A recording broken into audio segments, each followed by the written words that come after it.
최근 10여 년 동안 사회, 경제, 경영 분야에 뛰어난 인물들이 많이 나왔습니다. 이런저런 경영과 경제에 좋은 원리나 학설을 이야기해 주셔서 그것으로 많이 도움을 받기도 합니다. 그 중에 한 분이 아주 요즘 많이 알려지고 있는 분입니다. 말콤 글래드웰이라고 하는 분이 있습니다. 이분은 영국에서 태어나가지고 캐나다에서 이렇게 하고 있는 분이신데요. 굉장한 경영학자입니다. 이분이 창업을 하는 많은 경우를 보거나 때로는 한 도시에 전염병이 돌게 되어서 도저히 인력으로 막을 수 없을 정도로 갑자기 상황이 악화되거나 엄청난 극적인 변화가 오게 되는 경우들을 보면서 연구를 하게 되었습니다. 어떻게 이렇게 갑자기 달라질 수 있지? 그걸 이제 보면서 창업하는 경우에는 조그마한 창업을 소자본으로 시작을 해서 얼마 지나고 나면은 어떤 곳은 공중분해되다시피 사라져버리고, 근데 어떤 곳은 겨우 명맥만 유지해가지고 뭐 흔히 하는 말처럼 입에 풀칠이나 하면서 건건히 지나는 그런 기업이 있는가 하면은 그 중에 어떤 창업하는 경우에는 갑자기 화산이 폭발하듯이 콱 뜨는 기업이 있는 겁니다. 그래서 저 기업은 도대체 어떤 요인이 있었길래 기존에 많은 이미 기업이나 그룹이 있고 주위에 치열한 경쟁 대상이 있음에도 불구하고 사라지지도 않고 현상 유지에 있는 것도 아니고 엄청난 상황의 극적인 변화를 가져오고 솟아나는 이유가 뭐냐라고 할 때에 그것을 이분은 뭐라고 하느냐? 티핑 포인트라고 합니다. 무슨 포인트라고요? 굳이 이제 좀 설명을 드린다면은 물을 이제 가열을 하면은 이 물이 99도 될 때까지는 별로 차이가 없습니다.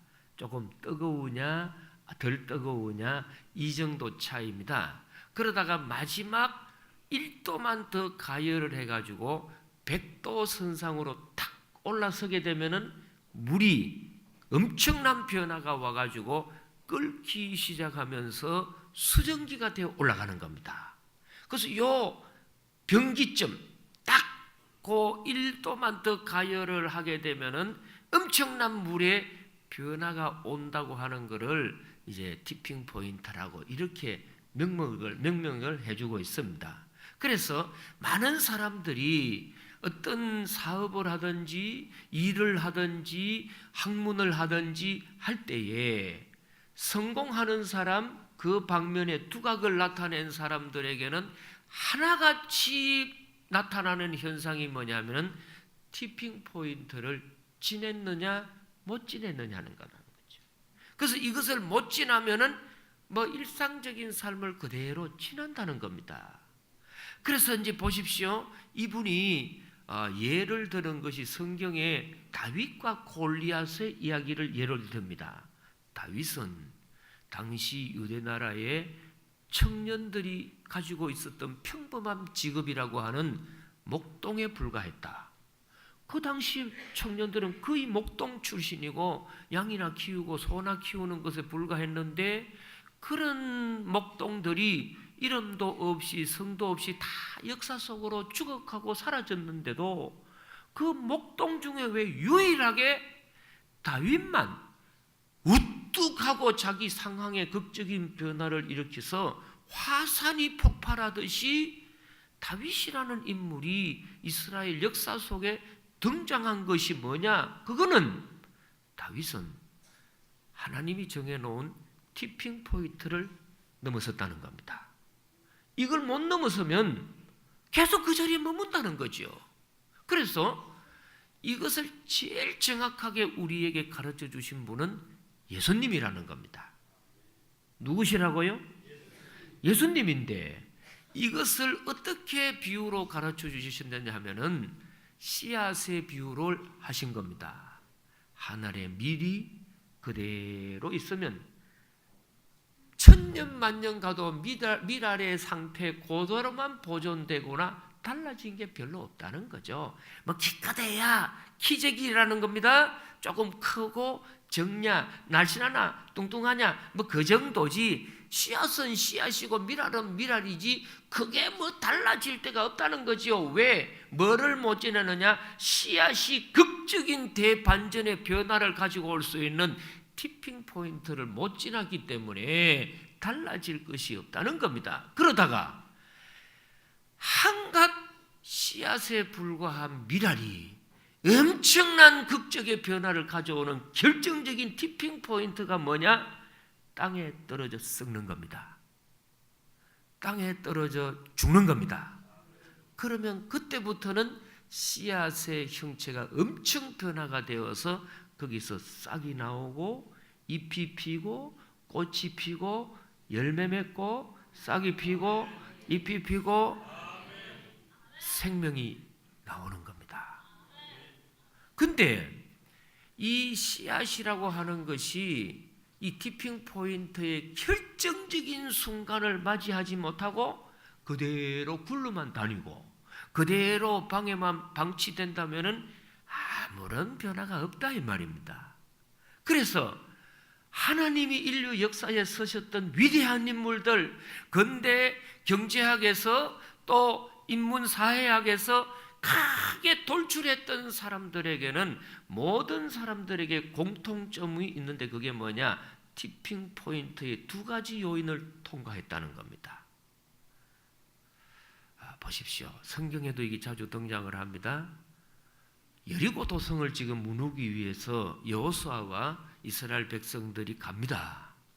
하루 한 바퀴씩 그 성을 돕니다. 근데 사람들이 모여가지고 돌고 그리고 돌고 또 헤어지고 돌고 헤어져 봐야 달라지는 게 아무것도 없었습니다. 그런데 견고한 여리고 도성이 결정적으로 무너지는 티핑 포인트가 뭔가? 고함을 지른 겁니다. 이스라엘 백성이 하루 한 바퀴씩 돌고 7일째 되는 날은 7바퀴씩 도는 겁니다. 돌기만 한다고 역사가 일어납니까? 전혀 달라지는 게 없어요. 그러나 결정적인 순간에 고함을 치매 하나님이 무너지게 하시더라. 결정적으로는 뭘 해야 합니까? 고함을 치는 거죠. 이것을 이제 영적으로는 선포를 말합니다. 기도 많이 합니다. 열심히 하지만은 귀신을 쫓아낼 때에는 뭘 해야 합니까? 결정적으로 귀신이 떠나고 온전한 상태로 바뀌는 티핑 포인트는 나사렛 예수의 이름으로 명하노니 마귀는 떠날지어다. 할렐루야. 이 순간을 가지지 못하면 그 상태가 계속 머문다는 겁니다. 홍해 바다가 갈라지는 걸 보십시오. 이스라엘 백성들이 출애굽을 하면서 홍해 앞바다에 왔습니다. 기도하는 사람, 온갖 사람들이 많지만은 하나님이 그 홍해 바다를 열어주시고 육지와 같이 건너게 하시는 티핑 포인트가 뭐예요? 모세의 지팡이를 내뻗는 순간입니다. 그러니까 기도하지 않고 뭐 기도한다고 거기에 모여 있는다고 고함을 지른다고 달라지는 게 아무것도 없는데 결정적인 순간에는 모세가 지도자가 거기에 있는 지팡이를 뻗으매 하나님이 홍해 바다에 바람을 불게 하셔서 갈라지게 하시더라. 이거라는 거죠. 그러면 정말 우리가 살아가면서 이 티핑 포인트의 요소가 뭔가? 그럴 때 이 말콤 글래드웰은 두 가지를 이야기를 합니다. 첫째, 성공하는 사람, 잘 되는 기업, 훌륭한 사람들, 영향력 있는 사람들에게는 한 가지 특징 중에 이것이 뭐냐면은 1만 시간의 비밀이 있었다. 시간에 몇 시간이냐? 1만 시간의 일이 있었다는 겁니다. 그러면 하루가 24시간이니까 1만 시간이라면 대체 얼마나 될까? 한번 전자계산기로 빨리 계산해 보셔야 될 필요가 있지만은 말콤 글래드웰의 이야기하면은 그 기간이 횟수로 따지면 10년이라는 겁니다. 몇 년이라고요? 10년인데 지금 운동을 하는 스포츠 선수든지 예술가든지 사업인이든지 정치가든지 종교인이든지 누구든지 한 분야에 10년을 견디지 못하면 절대로 티핑 포인트를 넘어서기 어렵다. 이거는 성경의 원리입니다. 그래서 유대인들을 제가 만나보면은 유대인의 천재교육 해가지고 뭘 가르치고 뭐 하시잖아요. 그 사람들 그렇게 하지 않습니다. 그 유대인 학교에 가면 구구단, 우리나라 같으면 초등학교 때 배우는 구구단을요, 절대로 구구단 암기 못하게 합니다. 중학교, 고등학교 갈 때까지. 그럼 뭐를 가르치느냐? 어느 분야에 들어가서 너 10년을 견디는 인내심, 끈기 훈련시킵니다. 어느 업종에 들어가든지 몇 년은 최소한 견뎌야 한다고요? 10년 견디라는 거죠. 근데 많은 경우 1, 2년 해보다가 사장님이 기분 나쁘게 하고 자존심 상하면 예시장 들어버하고 직장 옮겨버립니다. 또 이래 출근하다가 좋은 줄 알았는데 월급 좀 많이 주면 어느새 안면 몰수하고 사표 내고 옮겨버립니다. 이 직장 저 직장 돈 따라가고 뭐 휴가 따라가고 집 따라가고 이렇게 해가지고 한 직장에 꾸준히 옛날 분들의 말처럼 한 우물을 몇 년을 못 판다고요? 10년을 못 파요. 그래서 유대인 천재 교육의 1번 원리가 뭐냐 하면은 한 업종에 최소한 10년, 20년을 견뎌라. 제가 늘 이야기하지 않습니까? 노벨상 수상자의 평균 연령이 65세, 70입니다. 절대 30대 없습니다. 피겨 스케이팅 하는 학생들이 한두 명이 아니잖아요. 그럼에도 불구하고 김연아 선수같이 돌출해서 나오는 경우가 드뭅니다. 왜요? 그거 10연 못하고 그만 포기해버리는 거예요. 근데 유명한 축구 선수들 우리나라 요즘에 보니까 그 토트넘에 있는 손흥민 선수가 차범근 선수보다 골 더 많이 넣었더만요. 그 선수도 뭐 1년은 하고 그렇게 되는 줄 아십니까? 절대 그런 게 없습니다. 어린 시절 초등학교 때부터 이미 그 나이에 10년 이상을 볼을 몰고 거기 다니는 잔뼈가 굵었기 때문에 그 과정을 통과해야 한다는 거예요. 이게 첫째 원리입니다. 그러니까 우리 성도님들, 특히 우리 청년분들 어느 직장이나 어느 전공을 하시든지 어느 분야에 들어가든지 최소한 몇 년은 견뎌나가시라고요? 제발 돈 따라가지 마십시오.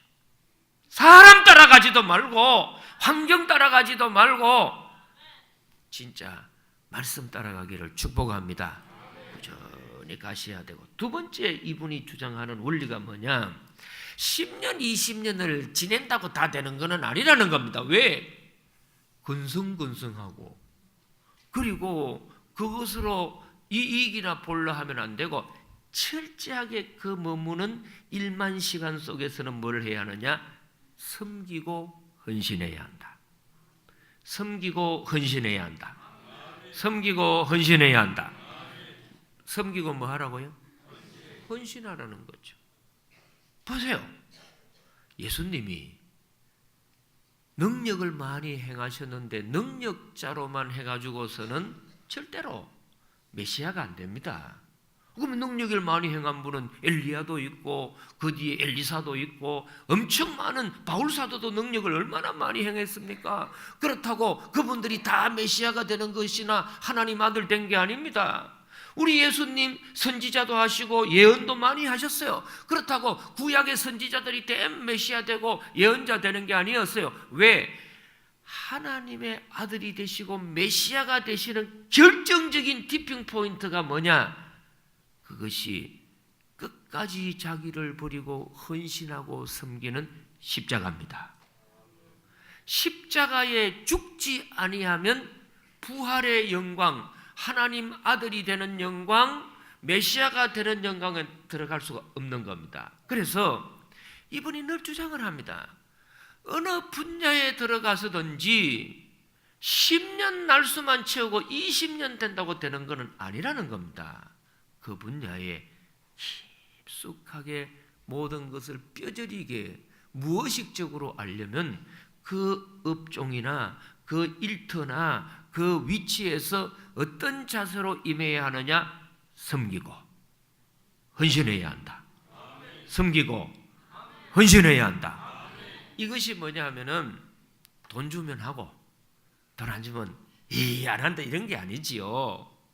돈을 주든 안 주든 나는 섬기고 헌신한다. 바람이 불면 안 하고 날 좋으면 한다 그런 게 아닙니다. 희망 없습니다. 진짜 섬기고 헌신하는 사람은 환경 조건을 뛰어넘는 사람입니다. 저는 우리 성도님들이 이 밀알의 썩어짐으로 말미암아 엄청난 극적인 변화가 오는 열매 맺기를 축복합니다. 축복합니다. 그러려면 어느 곳에 있든지 우리의 삶의 근본은 뭐가 되어야 하느냐? 섬기기를 원합니다. 헌신하기를 원합니다. 그 대표적인 인물 중에 하나가 오늘 본문이 되는 여호수아와 갈렙입니다. 두 사람은 가나안 땅을 들어갈 때 단번에 들어가지 않고 미리 정탐을 합니다. 사전 답사했다 이 말이죠. 그래서 12지파 가운데에 한 명씩 이제 뽑아가지고 그 지파에 가장 똑똑하고 머리 좋고 재능 있는 리더십이 있는 젊은이를 12명을 뽑았어요. 그리고서는 똑같은 장소, 똑같은 시간에 가나안 땅을 정탐을 하고 돌아와가지고 보고를 합니다.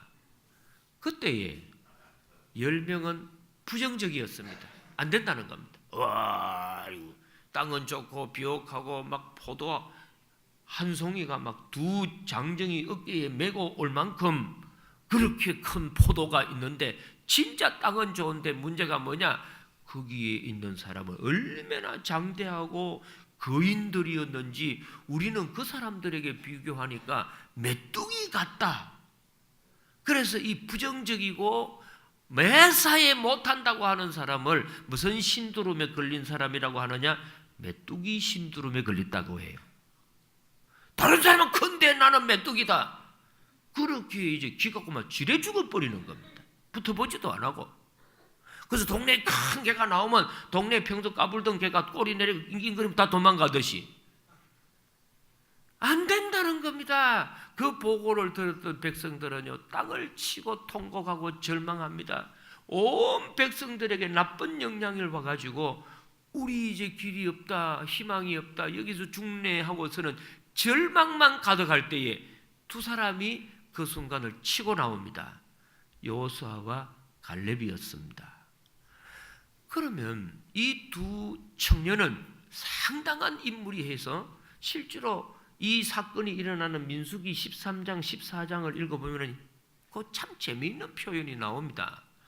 두 사람이 얼마나 훌륭하고 좋은지 어떤 데에는 여호수아 이름이 먼저 나오고 어떤 데는 갈렙의 이름이 먼저 나옵니다. 그러면 여러분 한번 지금 성경을 보지 마시고 생각을 해보세요. 지금까지 성경 상식을 동원하셔가지고 자 돌아와가지고 백성을 조용히 시키고 막 통곡하고 절망하는 그 백성들에게 먼저 담대하게 선포하고 했던 사람이 여호수아였을까 갈렙이었을까 할 때요 대부분 사람들이 이야기하는 건 갈렙이 아니겠나 했지만은 실상은 그렇지 않습니다.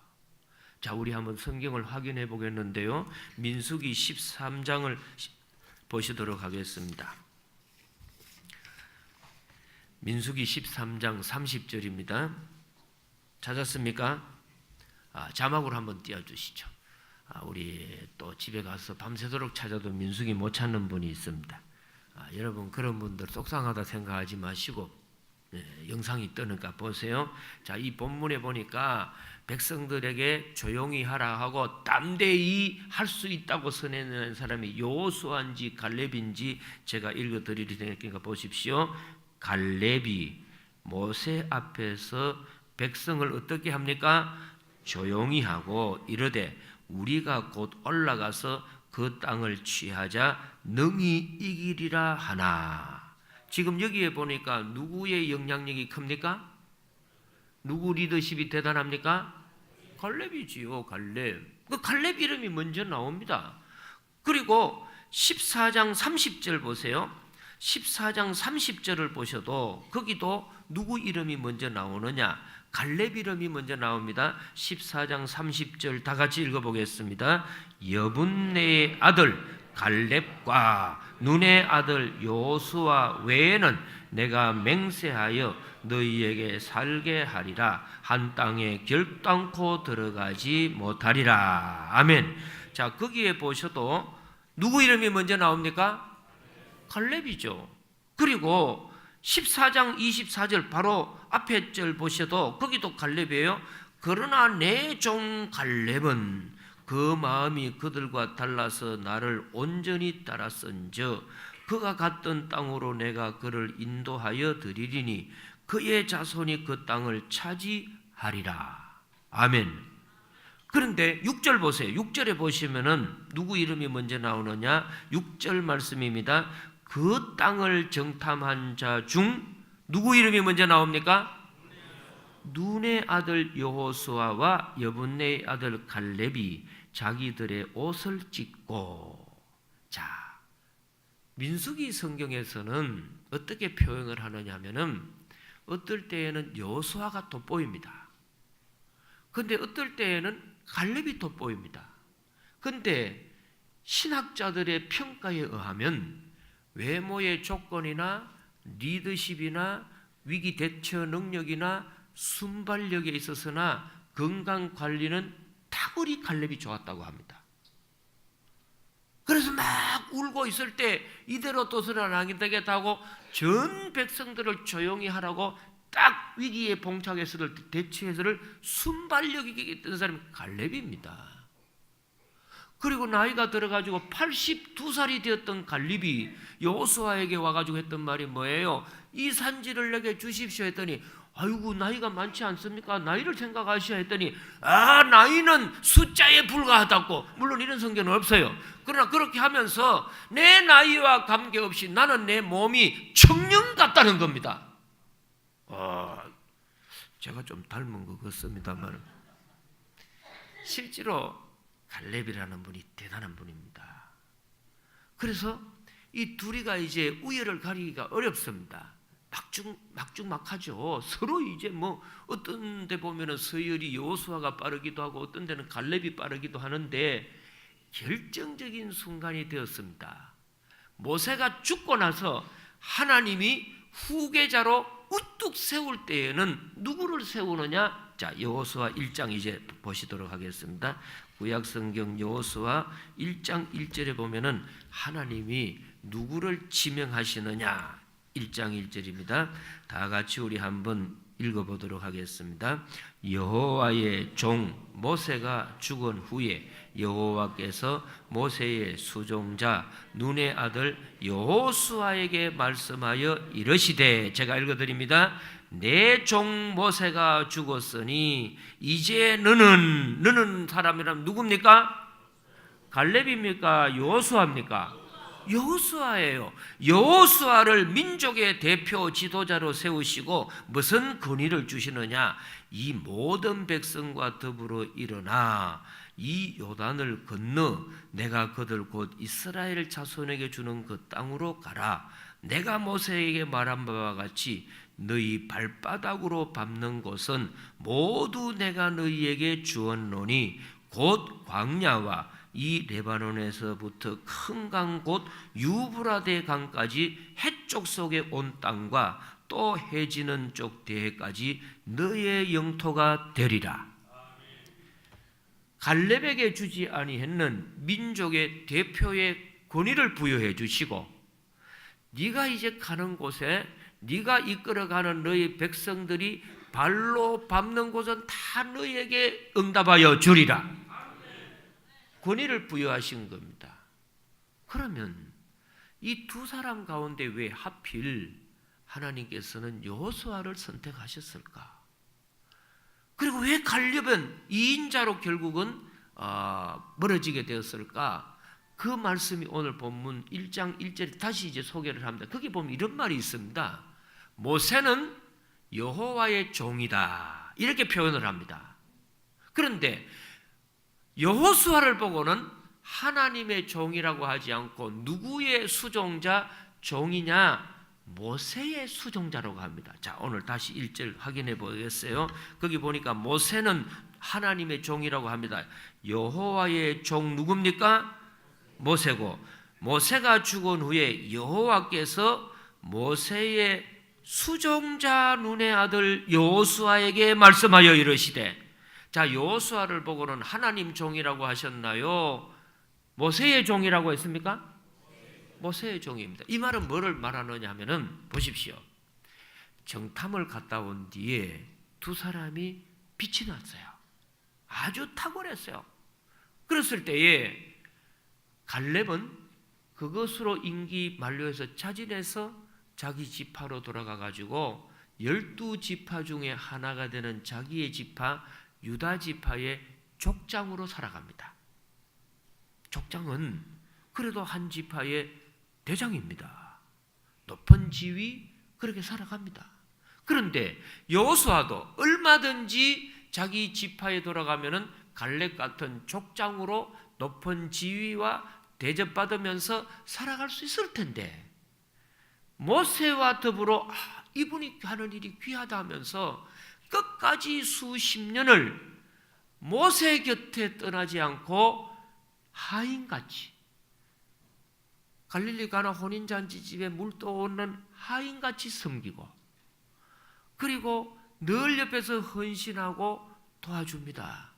이것을 우리 군대 가면은 당번병이라고 합니다. 사령관의 단병병, 그리고 군대 용어로는 죄송합니다, 따까리라 그럽니다.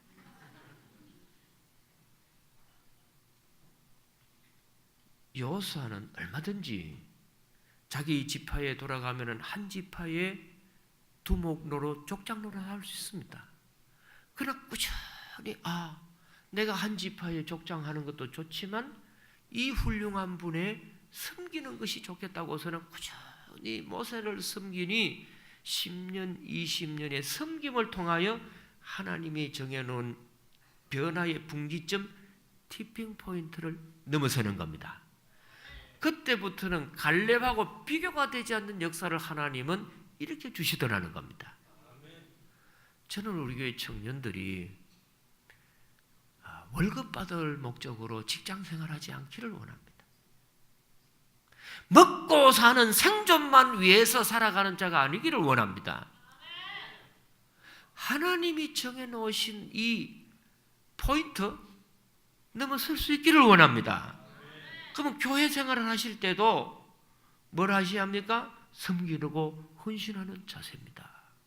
이런 사람 하나님은 분명히 들어 쓰십니다. 보세요. 우리나라에 내성마비 걸렸는 사람이 한두 명이 아니에요. 그러나 우리나라의 송명희 시인 보십시오. 송명희 시인은 내성마비예요. 근데 수없이 많은 내성마비자들이 있음에도 불구하고 왜 저분은 정상인보다 더 알아줍니다. 여러분이 어디 가가지고 설교하고 간증한 다음에 몇 명 모여오겠어요? 에? 아무리 나발 불고 스테레오로 오라 해도 안 옵니다, 여러분. 그런데 우리 교회 송명희 시인이 온다 하면은 아마 이게 가득 찰 거예요. 왜 저런데요? 저분은 그 두 가지 원리가 다 있는 거예요. 10년 이상을 꾸준히 예수님 섬긴 겁니다. 주님을 위해 헌신했습니다. 이지선 씨 보세요. 화상당한 분이세요. 젊은 나이에 저 아름다운 아가씨가 화상을 당해가지고 얼굴이 만신창이가 돼요.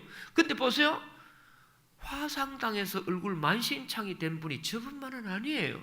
다른 분은 다 화상당해서 비참한 삶을 끝났어요. 왜? 뭐를 못 넘어선 거예요? 티핑 포인트 못 넘어선 거예요. 그러나 저분은 그 와중에 뼈를 깎으면서까지 이런 말 저런 말 듣지 않고 10년 이상을 꾸준히 주님을 위하여 헌신하고 살아갑니다. 세워주는 겁니다. 닉 부이치치 보세요. 이분 몸통은 여러분 잘 아시잖아요. 팔, 다리 2개 다 없어요. 몸통에 나무 토막이 이런 사람이에요.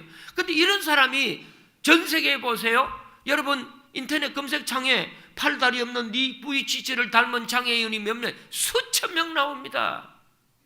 근데 왜 유독 저 닉 부이치치만 화상같이 알려졌나 이 말입니다. 바로 10년 이상을 꾸준히 예수님 섬긴 겁니다. 주님을 위해 헌신했습니다. 때가 되면 하나님이 세워주시는 겁니다. 기도하겠습니다. 하나님 아버지, 이 나라의 이 민족 긍휼히 여기시고 특별히 젊은 세대를 기억하여 주옵소서. 성공하지 못하고 잘되지 못하고 행복하지 못한 이유를 부모 탓으로, 환경 탓으로, 조건 탓으로 돌리지만 알고 보면은 내 문제가 많습니다. 오늘부터 이런저런 돈이나 소리에 연연하지 않고 자기가 몸담은 곳에 최소한 1만 시간을 섬김의 자세로, 헌신의 자세로 살게 하여 주옵시고 주님께서 세워주게 도와 주옵소서. 이런 성도 되기를 원합니다. 예수님 이름으로 기도드리옵나이다. 아멘.